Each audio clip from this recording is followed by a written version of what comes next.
Very good morning, and I wasn't really prepared that just after the inaugural section, I'll be jumping on the stage and coming back and talking again. But the filler and everything really helped me to get this time and get going. And I can see the timer is right there, clicking on for my 10 minutes, and I'll love to stick to time and make sure my point of view of how ServiceNow as a technology enabler is helping PSUs to imagine business transformation from an end-to-end perspective. I think over the last 4 or 5 months, we've all heard, actually more than that, we've all heard about digital transformation just a lot. And it has become like one of those terms which is getting used at every section now and then. ServiceNow is going beyond digital transformation. We are looking at business transformation. What is business transformation is that while you are digitizing your processes siloedly, maybe you are digitizing a process, maybe a legacy system in your environment is getting digitized, maybe you're wanting to bring up new processes. These are all happening in silos, and that's why they're getting digitized. When you look at business transformation, you put an overlay layer on top of all of them, which helps you to move in from a siloed process kind of a thing to a single process where you can imagine things from an end-to-end perspective.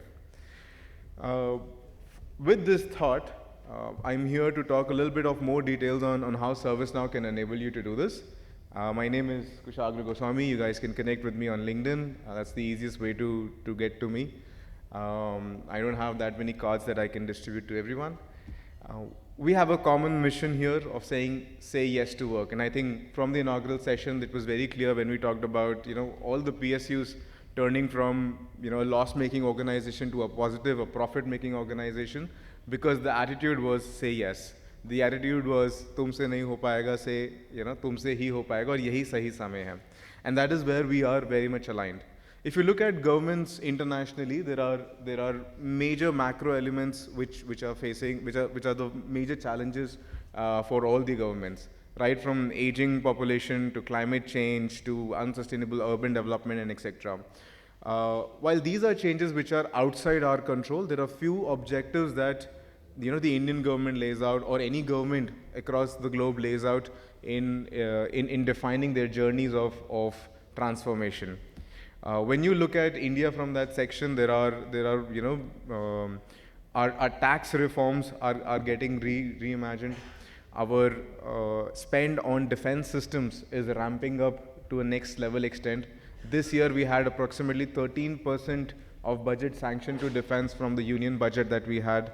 Our emergency responsiveness, we got to spend 15,000 crore on the emergency responses when COVID hit us, and we were trying to get things and people vaccinated from different places, different cultures, and different sections as well.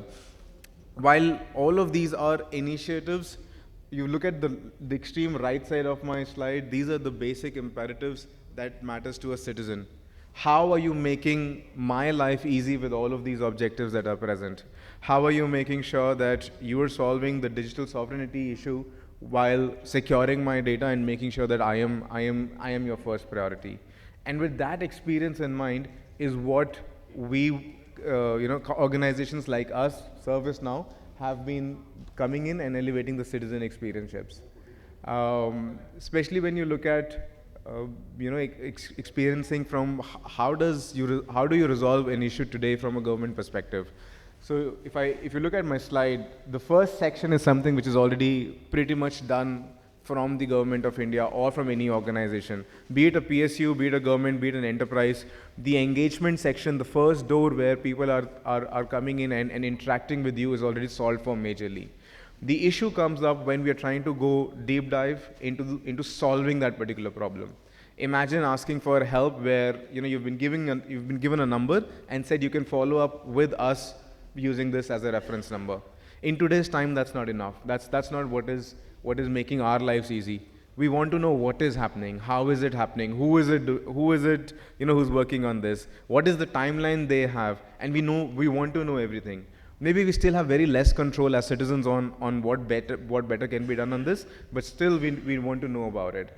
And when you peek into the back-end processes, there's a lot of messiness there.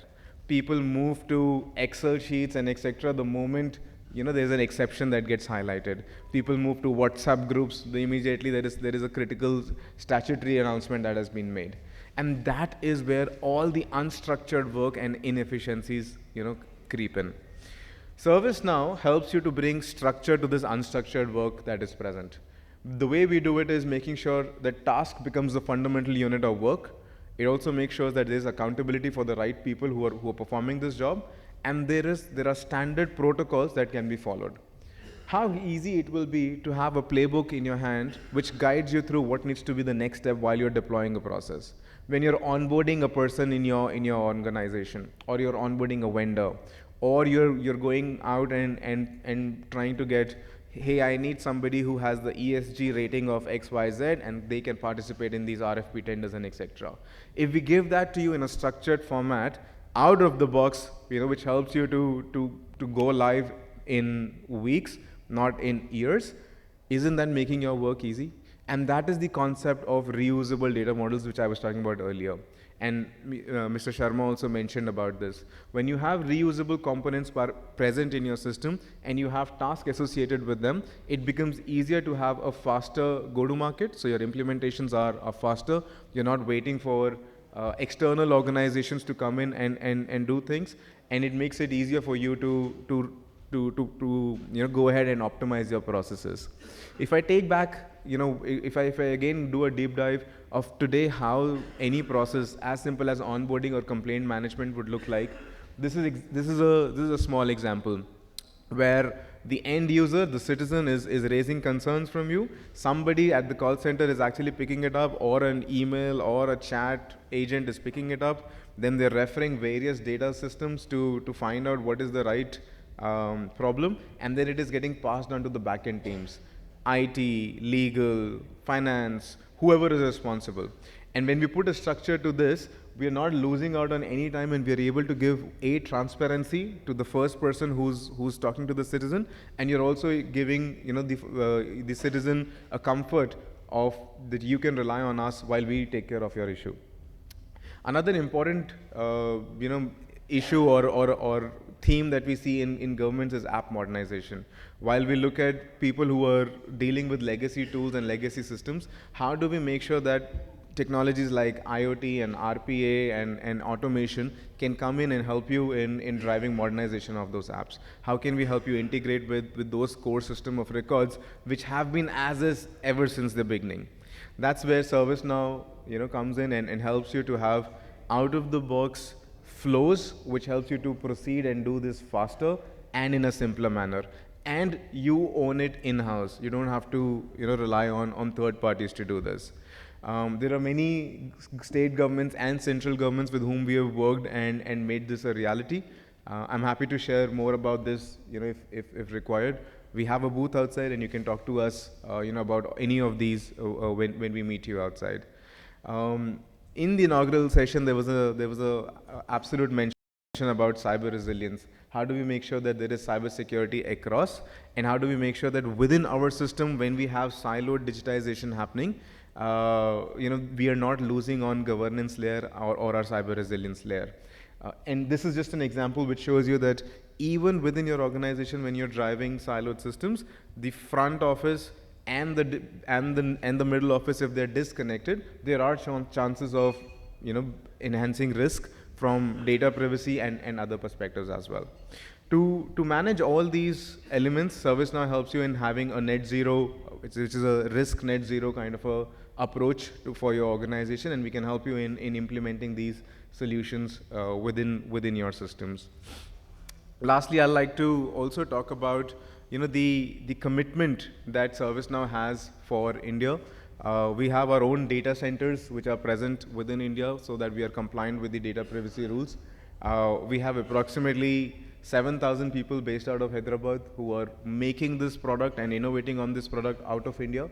And we also have our own people who are consulting from the process perspectives, and we partner with large partners which are present and have decent presence in PSUs and other government, state and central agencies to help you faster your growth of business transformation. And today, if there's one thing I want to leave with all of you is not to think about digital transformation in a siloed format, but think about business transformation from an end-to-end perspective, be it an enterprise or a PSU or a government organization. Thank you for your time today. Jai Hind.